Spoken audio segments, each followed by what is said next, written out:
ಹಳ್ಳಿಯ ಗಡಿಯಾಚೆ ಸೂರ್ಯ ಅಸ್ತಮಿಸುವ ಹೊತ್ತಿನಲ್ಲಿ ಕೆಂಪು ಮಣ್ಣಿನ ದಾರಿಯ ಮೇಲೆ ಹಸುಗಳನ್ನು ಹಿಂತಿರುಗಿಸುತ್ತಾ ಬರುತ್ತಿದ್ದ ರಾಮಯ್ಯನ ಹೆಜ್ಜೆಗಳು ನಿಧಾನವಾಗಿದ್ದವು. ಅವನ ಮುಖದಲ್ಲಿ ದಣಿವು ಮಾತ್ರವಲ್ಲ, ಜೀವನದ ಬಿಸಿಲು ಕೂಡ ಕಾಣಿಸುತ್ತಿತ್ತು. ರಾಮಯ್ಯ ಎಂಬವನು ದುಡಿಯುವವನೇ, ಆದರೆ ಅವನ ದುಡಿಮೆಗೆ ಸಿಗುವ ಫಲ ಮಾತ್ರ ಯಾವತ್ತೂ ಕಡಿಮೆಯೇ. ರಾಮಯ್ಯನ ಹಳ್ಳಿ ಹೆಸರು ಚಿನ್ನಾರಪೇಟೆ. ದೊಡ್ಡ ಹಳ್ಳಿಯಲ್ಲ, ಆದರೆ ಬದುಕು ನಡೆಯುವಷ್ಟು ಜನರು, ಜಮೀನು, ಜಗಳ, ಪ್ರೀತಿ, ಅಸೂಯೆ ಎಲ್ಲವೂ ಇತ್ತು. ರಾಮಯ್ಯನ ಮನೆ ಹಳ್ಳಿಯ ಕೊನೆಯ ಭಾಗದಲ್ಲಿತ್ತು. ಹಳೆಯ ಮಣ್ಣು ಮನೆ, ಒಂದು ಕೋಣೆ, ಒಂದು ಅಡುಗೆ ಕೋಣೆ, ಮುಂದೆ ತುಪ್ಪಳ ಮರದ ನೆರಳು. ಆ ಮನೆಯೊಳಗಿದ್ದವಳೇ ಈ ಕಥೆಯ ಕೇಂದ್ರ, ಗಂಗಮ್ಮ. ಗಂಗಮ್ಮ ರಾಮಯ್ಯನ ಹೆಂಡತಿ. ಅವಳ ವಯಸ್ಸು ಇನ್ನೂ 40ಗೂ ತಲುಪಿರಲಿಲ್ಲ. ಆದರೆ ಅವಳ ಮನಸ್ಸು ಮಾತ್ರ ಯಾವತ್ತೂ ತೃಪ್ತಿಯನ್ನೇ ಕಂಡಿರಲಿಲ್ಲ. ರಾಮಯ್ಯ ಹಸುಗಳನ್ನು ಕಟ್ಟಿ ಒಳಗೆ ಬಂದ. ಗಂಗಮ್ಮ ಅಡುಗೆ ಮನೆಯಲ್ಲಿ ಒಲೆ ಹಚ್ಚುತ್ತಿದ್ದಳು. ರಾಮಯ್ಯ: ಗಂಗಮ್ಮ, ಇವತ್ತು ಜಮೀನಲ್ಲಿ ಕೆಲಸ ಜಾಸ್ತಿ ಆಯ್ತು, ಅನ್ನಕ್ಕೇನಾದ್ರೂ ಬೇಗ ಮಾಡೋ. ಗಂಗಮ್ಮ ಕೋಪದಿಂದ: ಅನ್ನ ಅನ್ನ ಅಂತ ನಿನ್ನ ಜೀವನ ಪೂರಾ ಅದೇ ಮಾತು. ಬೇರೆ ಗಂಡಸರು ನೋಡಿದ್ರ ಬಂಗಾರ ತಂದು ಕೊಡ್ತಾರೆ, ಸೀರೆ ತಂದು ಕೊಡ್ತಾರೆ, ನೀನು ದಿನಾ ಹಸುವಿನ ಜೊತೆಯೇ ಮಾತಾಡ್ತೀಯ. ರಾಮಯ್ಯ ತಲೆ ತಗ್ಗಿಸಿಕೊಂಡ. ಅವನು ಮೃದು ಸ್ವಭಾವದವನು, ಜಗಳಕ್ಕೆ ಇಳಿಯುವವನೂ ಅಲ್ಲ. ರಾಮಯ್ಯ: ನಮ್ಮ ಸ್ಥಿತಿ ನಿನಗೆ ಗೊತ್ತೇ ಇದೆ, ಇದ್ದಷ್ಟಿದ್ದು ತೃಪ್ತಿ ಪಡಬೇಕು. ತೃಪ್ತಿ ಅಂತೆ? ನಿನ್ನಂಥವರಿಗೆ ತೃಪ್ತಿ ಸರಿಯೇ, ಆದ್ರೆ ನನಗೆ ಬೇಡ. ಅಲ್ಲಿಯೇ ದುರಾಸೆಯ ಬೀಜ ಮೊಳಕೆಯೊಡೆಯಿತು. ಗಂಗಮ್ಮನ ಮನಸ್ಸಿನ ಮಾತು. ಗಂಗಮ್ಮನಿಗೆ ತನ್ನ ಜೀವನ ಯಾವತ್ತೂ ಸಣ್ಣದಾಗಿ ಕಾಣಿಸಿತ್ತು. ಪಕ್ಕದ ಮನೆ ಶಾಂತಕ್ಕ ಹೊಸ ಬೆಳ್ಳಿ ಕಾಲುಂಗುರ ಹಾಕಿಕೊಂಡು ಓಡಾಡುತ್ತಿದ್ದಳು. ಮುಂಭಾಗದ ಮನೆ ಮಲ್ಲಮ್ಮ ಮಗನಿಗೆ ನಗರದಲ್ಲಿ ಕೆಲಸ ಸಿಕ್ಕಿತಂತೆ. ಇವೆಲ್ಲ ಗಂಗಮ್ಮನ ಹೃದಯಕ್ಕೆ ಮುಳ್ಳುಗಳಂತೆ ಚುಚ್ಚುತ್ತಿದ್ದವು. ಎಂಬ ಪ್ರಶ್ನೆಗಳು ಅವಳನ್ನು ಒಳಗೊಳಗೆ ಸುಡುತ್ತಿದ್ದವು. ಹಳ್ಳಿಯ ಮಾತುಕತೆ. ಒಂದು ದಿನ ಬಾವಿಯ ಬಳಿ ಹೆಂಗಸರು ನೀರು ತುಂಬಿಕೊಳ್ಳುತ್ತಿದ್ದರು. ಶಾಂತಕ್ಕ: ಗಂಗಮ್ಮ, ನಿನ್ನ ಗಂಡ ಒಳ್ಳೆಯವನು, ಹಸುವನ್ನೇ ಮಗನಂತೆ ನೋಡ್ಕೊಳ್ತಾನೆ. ಒಳ್ಳೆಯವನು ಇರೋದೇ ಸಾಕಾ? ಹಣ ಇರ್ಬೇಕು, ಗೌರವ ಇರ್ಬೇಕು. ಅಯ್ಯೋ, ಜಾಸ್ತಿ ಬಯಸಿದ್ರೆ ದುಃಖ ಜಾಸ್ತಿ.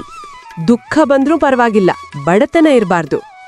ಹಳ್ಳಿಯ ಹೆಂಗಸರು ಒಬ್ಬರಿಗೊಬ್ಬರು ನೋಡಿಕೊಂಡರು. ಗಂಗಮ್ಮನ ಮಾತಿನಲ್ಲಿ ತೃಪ್ತಿಯ ಕೊರತೆ ಸ್ಪಷ್ಟವಾಗಿತ್ತು. ರಾಮಯ್ಯನ ಸರಳ ಬದುಕು. ರಾಮಯ್ಯನ ಜೀವನ ಸರಳ. ಬೆಳಗ್ಗೆ ಎದ್ದು ಹಸು, ಜಮೀನು, ಸಂಜೆ ಮನೆ. ಅವನಿಗೆ ದೊಡ್ಡ ಕನಸುಗಳಿರಲಿಲ್ಲ. ಇದ್ದಷ್ಟು ಇದ್ದು ನೆಮ್ಮದಿಯಿಂದ ಬದುಕಬೇಕು ಎಂಬುದೇ ಅವನ ಆಸೆ. ಒಂದು ರಾತ್ರಿ ಅವನು ಗಂಗಮ್ಮನ ಜೊತೆ ಮಾತಾಡಲು ಪ್ರಯತ್ನಿಸಿದ. ರಾಮಯ್ಯ: ನಮ್ಮ ಜೀವನ ಹೀಗೇನೆ ಸರಿಯಾಗಿದೆ ಅನಿಸ್ತಿದೆ. ಆರೋಗ್ಯ ಇದೆ, ಅನ್ನ ಇದೆ. ನನಗೆ ಸರಿಯಾಗಿರಬಹುದು, ಆದ್ರೆ ನನಗೆ ಬೇಡ ಈ ಬಡತನ. ದುರಾಸೆಯ ಮೊದಲ ಹೆಜ್ಜೆ. ಅದೇ ದಿನ ಹಳ್ಳಿಗೆ ಸುದ್ದಿ ಬಂತು. ಪಕ್ಕದ ಹಳ್ಳಿಯಲ್ಲೊಬ್ಬ ಜ್ಯೋತಿಷಿ ಬಂದಿದ್ದಾನಂತೆ. ಅದೃಷ್ಟ ಬದಲಾಯಿಸುವ ಪೂಜೆ, ಮಂತ್ರ, ತಂತ್ರ ಎಲ್ಲವನ್ನೂ ಮಾಡ್ತಾನಂತೆ. ಗಂಗಮ್ಮನ ಕಣ್ಣು ಮಿನುಗಿತು. ಅವಳು ರಾಮಯ್ಯನ ಬಳಿ ಹಠ ಹಿಡಿದಳು. ಗಂಗಮ್ಮ: ನಾಳೆ ಆ ಜ್ಯೋತಿಷಿ ಹತ್ರ ಹೋಗ್ಬೇಕು. ಅವೆಲ್ಲ ನಂಬಿಕೆ ಇಲ್ದ ಮಾತು. ನೀನ್ ಬರ್ದೇ ಇದ್ರೂ ನಾನಲ್ಲೋಗ್ತೀನಿ. ರಾಮಯ್ಯ ಮೌನವಾಗಿದ್ದ. ಅವನು ಊಹಿಸಲಿಲ್ಲ ಇದೇ ದುರಾಸೆಯ ದಾರಿ ಅವರನ್ನು ಎಲ್ಲಿ ಕರೆದೊಯ್ಯುತ್ತದೆ ಎಂಬುದನ್ನು. ಹಳ್ಳಿಗೆ ಬಂದ ಜ್ಯೋತಿಷಿ ಶಂಕರಪ್ಪ. ತೊಟ್ಟಿಲಿನಲ್ಲಿ ಕಪ್ಪು ಬಟ್ಟೆ, ಕೈಯಲ್ಲಿ ಹೊತ್ತ ಚಿನ್ನದ ಉಂಗುರ. ಪಕ್ಕದ ಮನೆ ಮುಂದೆ ಪಲ್ಲಕ್ಕಿಯಲ್ಲಿ ಕುಳಿತು ಹಳ್ಳಿ ಜನರನ್ನು ನೋಡುತ್ತಿದ್ದ. ಗಂಗಮ್ಮನು ಆ ದೃಶ್ಯವನ್ನು ಕಾಣುತ್ತಲೇ ಅವನ ತುತ್ತು ನಗು ವಕ್ರವಚನಗಳ ಮಹತ್ವ ಒತ್ತಿ ನಗುತ್ತದೆ ಎಂಬ ಭಾವನೆ ಮೂಡಿತು. ನಮಸ್ಕಾರ ಶಂಕರಪ್ಪ. ನನಗೆ ನನ್ನ ಜೀವನದಲ್ಲಿ ಸಿಕ್ಕಿರುವ ದುಃಖವನ್ನು ಕಡಿಮೆ ಮಾಡಬೇಕಿದೆ. ಅವಳಿಯೇ, ಜೀವನದಲ್ಲಿ ಸಂತೋಷ ಕಡಿಮೆ ಆಗುವುದಕ್ಕೆ ಕಾರಣ ನಿಮ್ಮೊಳಗೆ ಇದೆ. ನಿಮ್ಮ ಮನಸ್ಸಿನಲ್ಲಿ ಶಾಂತಿ ಇಲ್ಲದಿದ್ರೆ ಬಾಹ್ಯ ಪ್ರಪಂಚವೂ ಕಷ್ಟಕರವಾಗ್ತದೆ. ನಾನು ಶಾಂತಿಯಾಗಬೇಕು, ಆದ್ರೆ ನನ್ನ ಗಂಡ ನನ್ನ ಬಡತನ ಮಾತ್ರ ತೋರಿಸ್ತಾನೆ. ಕಷ್ಟಕರವಾಗ್ತದೆ. ಅದೃಷ್ಟವನ್ನು ಬದಲಾಯಿಸಲು ಕೆಲವು ವಿಧಿಗಳು, ಮಂತ್ರ, ವಿಶೇಷ ಪೂಜೆ ಬೇಕಾಗಬಹುದು.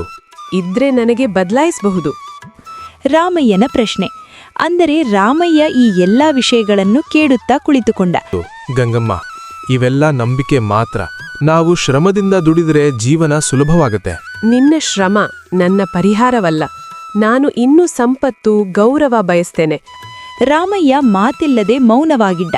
ಅವನು ತಿಳಿದುಕೊಂಡ, ಈ ಗಂಗಮ್ಮ ಈಗ ಹೆಚ್ಚು ದುರಾಸೆಯಾಗಿದೆ. ಹಳ್ಳಿಯ ಮಾತುಕತೆ. ಹಳ್ಳಿಯ ಕೋಣೆಗಳಲ್ಲಿ ಮಾತು ಹರಿಯಿತು.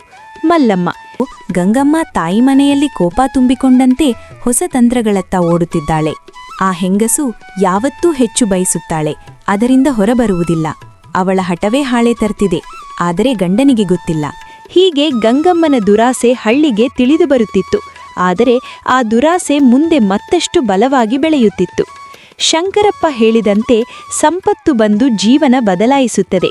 ಗಂಗಮ್ಮನ ಮನಸ್ಸು ಧೈರ್ಯದಿಂದ ತುಂಬಿತು. ನಾನು ಸಂಪತ್ತು ಗಳಿಸಲೇಬೇಕು ಎಂದು ಅವಳು ತೀರ್ಮಾನಿಸಿದರು. ಮೊದಲನೆಯದಾಗಿ ಅವಳು ಹಳ್ಳಿ ಹಸು ಮಾರುವುದಕ್ಕೆ ಸಲಹೆ ಕೇಳಿದರು. ರಾಮಯ್ಯ ಕೇಳಿ ತಲೆಕೆಡವಿದರು. ಗಂಗಮ್ಮ ನಿರ್ಧರಿಸಿದಳು. ಗಂಗಮ್ಮ, ಬಯಸ್ತೇನೆ. ನೀನು ಬರಲಿಲ್ಲವೇ ನಾನು ಎಲ್ಲವೂ ನಿರ್ಧರಿಸುತ್ತೇನೆ. ರಾಮಯ್ಯನ ಸಂಕಷ್ಟ.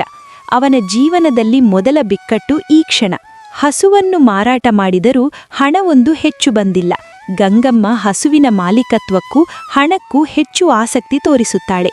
ಹಳ್ಳಿ ಜನರು ಹಂಚಿಕೊಂಡ ಕಥೆಗಳಿಂದ ರಾಮಯ್ಯನ ಹೆಸರು ಲಜ್ಜೆಗೊಳ್ಳುತ್ತಿದೆ.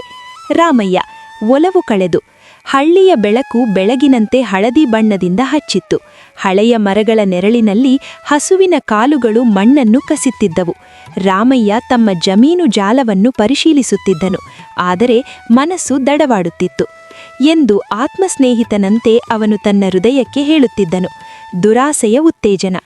ಗಂಗಮ್ಮ ಶಂಕರಪ್ಪ ಹೇಳಿದ ಮಂತ್ರ, ಪೂಜೆಯ ವಿಷಯವನ್ನು ಹಳ್ಳಿ ಜನರ ಹೃದಯಗಳಲ್ಲಿ ಚರ್ಚಿಸುವಂತೆ ಮಾಡುತ್ತಾ ಮತ್ತಷ್ಟು ದುರಾಸೆಗೆ ಗುರಿಯಾಗುತ್ತಿದ್ದಳು. ಗಂಗಮ್ಮ, ನಾನು ಹಳ್ಳಿಯಲ್ಲೇ ಉಳಿಯುವವಳಲ್ಲ. ನಾನು ಶಾಂತಿ ಮಾತ್ರವಲ್ಲ, ಗೌರವ, ಸಂಪತ್ತು, ಶಕ್ತಿ ಬೇಕು.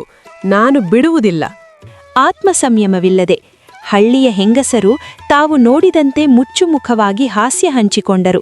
ಆದರೆ ಒಳಗಿನಿಂದ ಗಂಭೀರವಾಗಿ ಖುಷಿಯಾಗಲಿಲ್ಲ. ಹಳ್ಳಿಯ ಸಂದೇಹ. ಹಳ್ಳಿ ಕಡೆ ಮಲ್ಲಮ್ಮ ತಾಯಿಗೆ ವಿಚಾರಿಸುತ್ತಿದ್ದರು. ಮಲ್ಲಮ್ಮ, ತಾಯಿ, ಗಂಗಮ್ಮನ ದುರಾಸೆ ಹಳ್ಳಿಗೆ ಹಾನಿ ತರ್ತಿದೆಯಾ? ಹೌದು ಮಗು.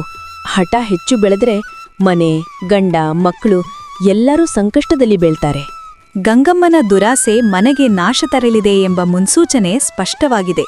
ಹಸುವನ್ನು ಮಾರಾಟ ಮಾಡಿ ಹಣವನ್ನು ನಷ್ಟ ಮಾಡುವುದು, ರಾಮಯ್ಯನ ತಾಳ್ಮೆಯನ್ನು ಪರೀಕ್ಷಿಸುವುದು, ಹಳ್ಳಿ ಜನರ ನಡುವೆ ಹೆಸರು ಕೆಟ್ಟಿಕೊಳ್ಳುವುದು. ರಾಮಯ್ಯ ಧೈರ್ಯದಿಂದ, ಗಂಗಮ್ಮ, ನಿನ್ನ ಹಠ ಎಲ್ಲಕ್ಕೂ ಮುನ್ನ ನಡೀತಿದೆ. ನಾನು ನಿನ್ನೊಡನೆ ಜೀವನ ನಡೆಸ್ತೇನೆ. ಆದರೆ ನಿನ್ನ ದುರಾಸೆ ಮನೆಯ ನೆಮ್ಮದಿಯನ್ನು ಹಾಳು ಮಾಡ್ತಿದೆ. ಗಂಗಮ್ಮ ಮೊದಲು ತಡೆಯಲು ಪ್ರಯತ್ನಿಸಿದರೂ ಹಠ ತುಂಬಿ ಆತ್ಮನಂಬಿಕೆ ತಪ್ಪಿಹೋದನು. ಒಂದು ದಿನ ಹಳ್ಳಿ ಜಮೀನಿನಲ್ಲಿ ದೊಡ್ಡ ವಿಪತ್ತು ಸಂಭವಿಸಿತು. ಹಸುವನ್ನು ಮಾರಾಟ ಮಾಡಿದ್ದರೂ ಹಣ ತಪ್ಪಾಗಿ ಹೋದಿತು. ಗಂಗಮ್ಮನ ಏಕಾಂಕಿಕ ದುರಾಸೆ ಮನೆಯ ಕೆಲಸಗಳನ್ನೆಲ್ಲ ಹಾಳು ಮಾಡಿತು. ಹಳ್ಳಿ ಜನರ ಮೇಲೆ ಅವಳು ಕೋಪ ತೋರಿಸುತ್ತಿದ್ದಳು. ಗಂಗಮ್ಮ ಧೈರ್ಯ ಕಳೆದುಕೊಂಡು ತನ್ನ ಪಾಪವನ್ನು ಅರಿತುಕೊಂಡಳು. ಗಂಗಮ್ಮ ಅಶ್ರುಭರಿತವಾಗಿ, ರಾಮಯ್ಯ, ನಾನು ತಪ್ಪು ಮಾಡಿದ್ದೆ. ನನ್ನ ಹಠ ಮನೆಯ ನೆಮ್ಮದಿಯನ್ನು ಹಾಳು ಮಾಡಿತು. ನಾನು ಬುದ್ಧಿವಂತಿಕೆ ಮಾಡಬೇಕು. ನಿನಗೆ ಮತ್ತು ಹಳ್ಳಿಗೆ ಗೌರವ ಕೊಡಬೇಕು. ನೀನು ಅರಿತಿರುವುದು ಸಾಕು.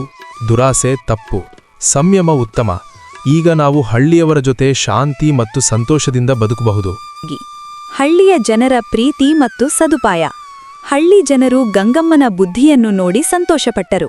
ಮಲ್ಲಮ್ಮ, ಹೌದು, ಅವರು ಈಗ ತಮ್ಮ ದುರಾಸೆಯನ್ನು ಬಿಟ್ಟು ಮನೆಗೆ ಶಾಂತಿ ತರುತ್ತಿದ್ದಾರೆ. ದುರಾಸೆ ಬಲವನ್ನು ಕಳೆದುಕೊಂಡರೆ ಜೀವನ ಸುಂದರವಾಗುತ್ತದೆ. ಹಳ್ಳಿ ಜನರ ಗೌರವವನ್ನು ಕಾಪಾಡಿಕೊಂಡಳು. ರಾಮಯ್ಯನ ಜೊತೆ ಶಾಂತಿಯ ಜೀವನವನ್ನು ನಡೆಸಿದಳು. ತನ್ನ ಬಯಕೆಯನ್ನು ನಿಯಂತ್ರಿಸಲು ಕಲಿತಳು. ನೀತಿಯ ಪಾಠ. ದುರಾಸೆ ಹೆಚ್ಚು ಬಲವಾಗುವಾಗ ಅದು ಜೀವನಕ್ಕೆ ನಷ್ಟ ತರಬಹುದು. ತಾಳ್ಮೆ, ಸಂಯಮ ಮತ್ತು ಧೈರ್ಯದಿಂದ ಮಾತ್ರ ಮನಸ್ಸು ಶಾಂತಿಯಾಗುತ್ತದೆ. ಕುಟುಂಬಕ್ಕೆ ಶ್ರೇಯಸ್ಸು ಬರುತ್ತದೆ. ತಪ್ಪು ಅರಿತು ಬುದ್ಧಿ ಮಾಡುವಾಗ ಮಾತ್ರ ಸಂತೋಷವು ಸಿಗುತ್ತದೆ. ಹೀಗೆ ಗಂಗಮ್ಮನು ದುರಾಸೆ ಬಿಟ್ಟು ಬುದ್ಧಿವಂತಿಕೆ ಪಡೆದಳು. ಹಳ್ಳಿ ಮನೆ ಶಾಂತಿಯಲ್ಲಿ ತುಂಬಿತು. ಇದೇ ರೀತಿ ನೀತಿ ಕಥೆಗಳಿಗಾಗಿ ನಮ್ಮ ಚಾನೆಲ್ ಅನ್ನು ಸಬ್ಸ್ಕ್ರೈಬ್ ಮಾಡಿ. ಧನ್ಯವಾದಗಳು.